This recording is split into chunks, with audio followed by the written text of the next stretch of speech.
What a Chitimus here. Since this month I'm doing my reviews for past horror films because it is of course October. Here's my review for the 2015 film The Green Inferno.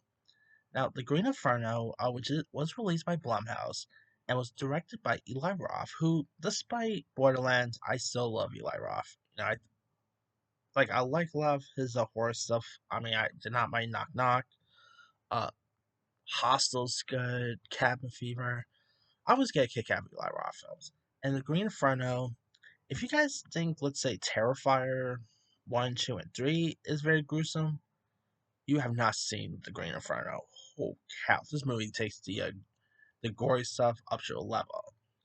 If you guys don't know much about the story, it follows a young woman who joins an activist group that goes on an overseas trip where they eventually run into a cannibalistic tribe.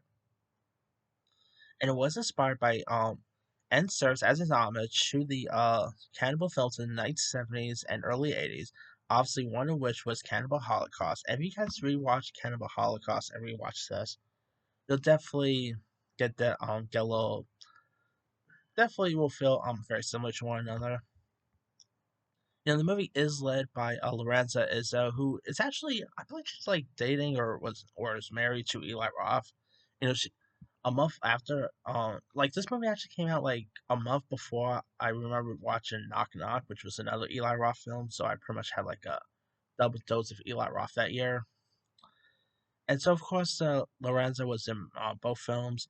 You also have like Sky Ferraro is also in this. Kirby Bliss Blanton, who played like the female lead in Project X.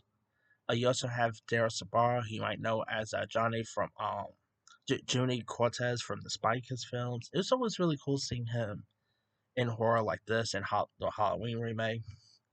And this movie gets gruesome. I'm talking about completely gruesome.